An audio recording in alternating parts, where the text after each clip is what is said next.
Hello बच्चों, स्वागत है आप सभी का। इस वीडियो में हम जानेंगे कि जीवों में पोषण कैसे होता है, यानी जीव अपना पोषण कैसे करते हैं, और फिर हम लोगों भी अपने यानी मनुष्य में पोषण कैसे होता है उसको अगले वीडियो में देखेंगे। इस वीडियो में हम इसको जानेंगे। इसमें हम अमीबा और पैरामीशियम पे बात करेंगे और फिर मनुष्य का पोषण बाद में बात करेंगे। इससे संबंधित जो भी प्रश्न आ सकता है परीक्षा में उसको हम देखेंगे। ठीक है, शुरू करते हैं। यहाँ पे बात को ध्यान से देखिएगा, वीडियो भगाइएगा मत, नहीं तो आपको कई सारी बातें नहीं समझ में आएंगी। ध्यान दीजिए, कह रहा है कि क्योंकि भोजन और उसको अंदर ग्रहण करने की विधि भी अलग अलग है, इसलिए अलग अलग जीवों में पाचन तंत्र यानी पचाने वाला जो सिस्टम बना हुआ है हमारे पेट के अंदर वो भी अलग है। एक कोशिका वाले जो जीव होते हैं जिनमें वन सेल होता है वो भोजन पूरे सतह से ले लेते हैं। उनके सतह कहीं से भी ले सकते हैं, जैसा अमीबा कहीं से भी ले सकता है। लेकिन जीव की जटिलता आकार बढ़ने के साथ साथ अलग अलग काम करने वाले अंग विशेष हो जाते हैं, इसलिए उनका तरीका अलग हो जाता है खाना खाने का, भोजन ग्रहण करने का। अभी हम एक कोशिका का उदाहरण लेते हैं। जैसे अमीबा एक कोशिकीय जीव है और ये जो है अपनी सतह से अंगुली जैसा अस्थाई प्रवर्ध निकालता है। ठीक, इसको कूटपाद कहा जाता है।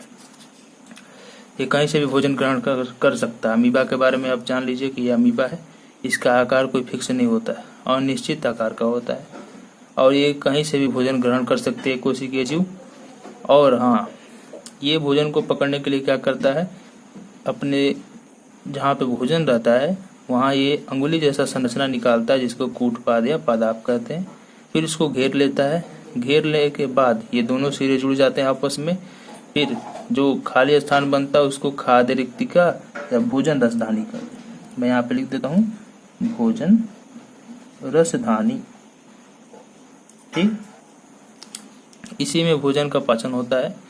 ये यहाँ पे भोजन अपने कणों में टूट जाता है, तत्वों में, मूल तत्वों में, और उसका पाचन हो जाता है। ये फिर फैल जाते हैं कोशिका द्रव्य में चारों तरफ। ये रहा कण, ये चारों तरफ फैल जाता है, कोशिका द्रव्य में समाहित हो जाता है। फिर यूज होने के बाद जो बेकार पदार्थ बच जाता है, इसका अवशेष, वो बाहर निकाल दिया जाता है कि किसी शरीर से। ठीक है, अब इसी बात को इसमें समझाया गया। समझिए क्या समझाया गया है कि भोजन ग्रहण करता है इस अंगुलियों के माध्यम से। यह प्रवर्ध भोजन के कणों को घेर लेते हैं और जुड़कर खाद्य रिक्तिका या भोजन रसधानी बनाते हैं। वही खाली स्थान भोजन रिक्तिका या खाद्य भोजन रसधानी के अंदर जटिल पदार्थों का विघटन सरल पदार्थों में किया जाता है, क्योंकि उसे पचाना है, और वे कोशिका द्रव्य में फैल जाते हैं। बचा हुआ जो अपच है कोशिका की सतह की ओर गति करता है और किसी भी एरिया से बाहर निकाला जा सकता है। ठीक है, अब एक और जीव है जिसका नाम है पैरामीशियम। ये भी एक अमीबा की तरह ही जीव है, लेकिन इसका आकार फिक्स होता है या ये भोजन भी एक ही तरह से ग्रहण करता है। ये भी एक कोशिकीय जीव है, यानी एक कोशिका जीव में सभी को शामिल नहीं कर सकते। सभी का अनिश्चित आकार नहीं होता, केवल अमीबा का अनिश्चित आकार होता है। अमीबा ही जहाँ मन तहाँ से भोजन ग्रहण कर सकता है, सभी एक कोशिकीय नहीं। अच्छा, ये अमीबा और पैरामीशियम किस प्रकार के जीव हुए, तो आप पिछले वीडियो में जाने थे कि विषमपोषी पोषण अमीबा में किस प्रकार का होता है, तो प्राणी समपोषी। तो ये दोनों जीव जो है प्राणी समपोषी जीव, ये बात जान लीजिए। दोनों, ये भी और ये भी, इसको मैंने बगल में बना दिया है। कुछ इस प्रकार का पैरामीशियम होता है। ठीक, अब देखिए, पैरामीशियम भी एक कोशिकीय जीव है। इसकी कोशिका एक निश्चित आकार की होती है और ये देख सकते हैं आप यहाँ पे। भोजन एक विशेष स्थान से ही लिया जा सकता है, यहाँ से भोजन लिया जाता है। भोजन के कण, यहाँ इसका मुंह है, इसको कोशिका मुख या साइटोस्टोम कहा जाता है। इस बात को याद रखिएगा, साइटोस्टोम या कोशिका मुख, यहाँ से भोजन ग्रहण करता है। भोजन इस स्थान तक पक्षयाभ की गति द्वारा पहुँचता है। यहाँ पे पक्षयाभ को सीलिया कहा जाता है, सीलिया या सी, जिसके द्वारा ये चलते हैं। यहाँ पे जो निकला है ना पैरों की तरह, तार की तरह, इसी को सीलिया या पक्षयाभ कहा जाता है। इसके गति द्वारा ये भोजन के कणों के पास पहुंच जाते हैं, वहां से खा लेते हैं। जो कोशिका की पूरी सतह को ढक के रहता है। देख सकते हैं यहाँ से पूरा सतह ढक के रखा है। एक और बात बता दूं आपको कि जो अमीबा होता है क्या खाता है, तो अमीबा छोटे छोटे शैवाल के टुकड़ों को खाता है, बैक्टीरिया को भी खाता है, एक कोशिकीय जीवों को भी खाता है, कार्बनिक पदार्थों के टुकड़ों को भी खाता है। ठीक है, अमीबा क्या है, तो हमें पता चल गया कि अमीबा एक अनिश्चित आकार का प्राणी संपोषी जीव है जो भोजन अपने शरीर के किसी भी सतह से ग्रहण कर पाता है। इसमें पोषण की विधि क्या है, कैसे ये पोषण करता है, तो ये भोजन को ग्रहण करने के लिए भोजन के चारों ओर कूटपाद बनाता है, फिर उसे अंदर रख के खाद्य राजधानी बनाता है, फिर उसे पचा के कोशिका द्रव्य में फैला लेता है, फिर उसे बाहर निकाल लेता है। यहाँ से भी प्रश्न आ जाते हैं 5 नंबर के। तो कौन कौन से प्रश्न आएंगे, चलिए उस प्रश्न को आपको मैं दिखा देता हूँ। कौन कौन से क्वेश्चन आएंगे देख लीजिए। पोषण की दृष्टि से अमीबा और पैरामीशियम किस प्रकार के जीव हैं, तो प्राणी संपोषी मैंने पहले ही बता दिया। और क्या प्रश्न आएगा यहाँ से, अमीबा में भोजन का पाचन कहाँ होता है, भोजन राजधानी में।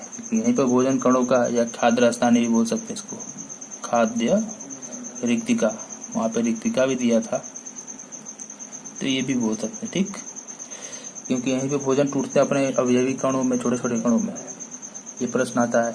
फिर क्या आता है प्रश्न की अमीबा का भोजन क्या है भोजन अमीबा का, तो शैवाल के छोटे छोटे टुकड़े, अभी मैंने बताया, बैक्टीरिया, डाइटम, अन्य छोटे कोशिकीय जीव भी हैं, मृत कार्बनिक पदार्थ भी हैं, तो इनके छोटे छोटे कणों को ये खाता है। अगला एक 5 नंबर का प्रश्न आता है, जो देख लीजिए। इस प्रश्न में पूछा जाता है कि अमीबा क्या है, अमीबा में पोषण की विधि का वर्णन करें। तो अमीबा को मैंने बताया कि एक सरल प्राणी संपोषी जीव है। यह मृदु जलीय है, मतलब मीठे जल में पाया जाता है, पीने योग्य जलों में। एक कोशिकीय और अनिश्चित आकार का प्राणी है, एक कोशिका वाला भी है और इसका आकार निश्चित नहीं होता है।